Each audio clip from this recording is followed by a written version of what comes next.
Shalom, Michelle Gold here, and I wanted to share a really cool clip from the book I wrote, Finding Gold. It's coming out on Father's Day, and here I am in my room sharing with you on Finding Fearlessness, jumping right in. We want to make it clear to you, Your Majesty, that we will never serve your gods or worship the gold statue that you've set up. Daniel 3:18. Well, I start out by sharing how now I found God, I'm using my voice more, and it's so exciting, but dun, dun, dun, dun, dun. Now a problem occurred. My problem was that my passion and love for God grew stronger, my voice was getting weaker. Frightening issues and injuries that began in my preteen years continued into college, and I was wrecked by grief, fear, and frustration. I could no longer depend on my voice to be heard, to connect, or to communicate.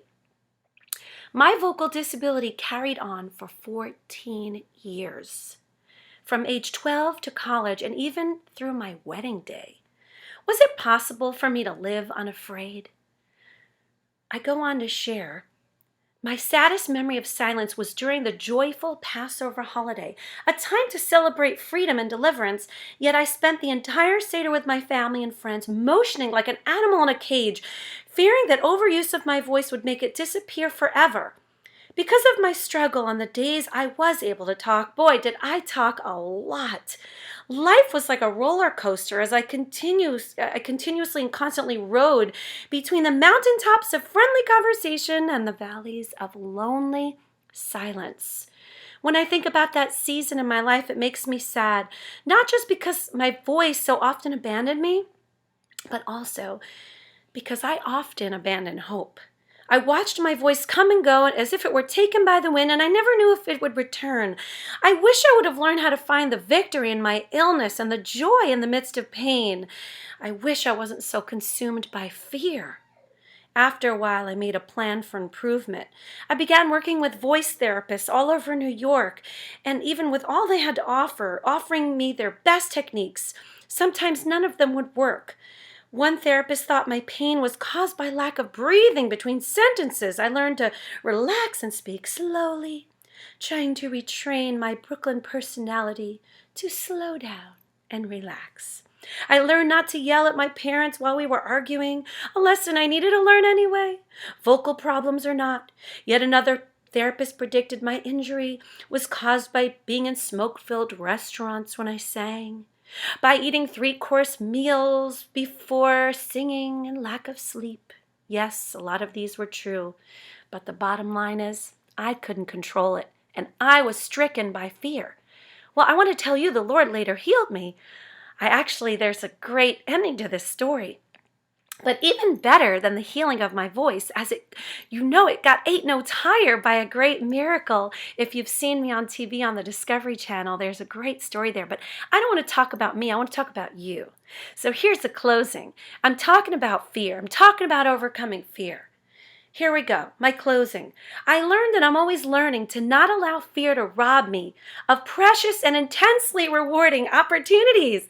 It's incredible how the Lord is showing me daily how to evaluate my feelings, to see which fears are healthy, God-given concerns meant to protect me, from danger, and which ones are just FEAR, false evidence appearing real, y'all, an acronym that I kind of like.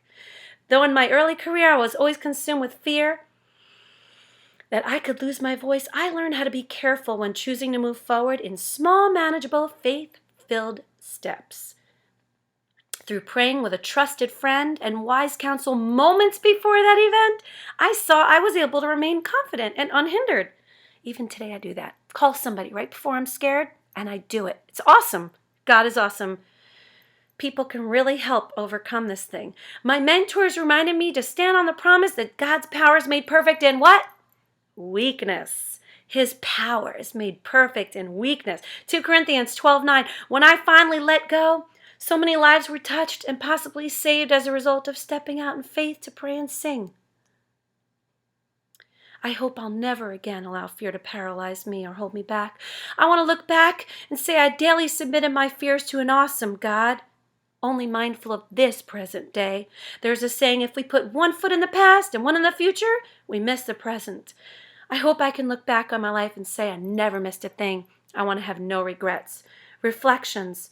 Why is it that fear of man or subscribing to false evidence appearing real is not God's best for us?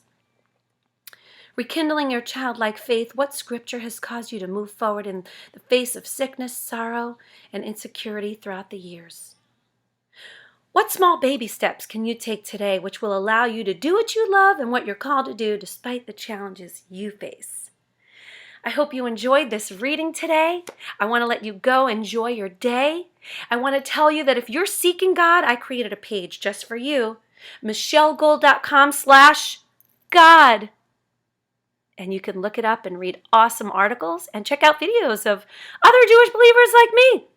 And hey, if you're already a believer, I'd love to keep you updated with some really cool projects I'm doing.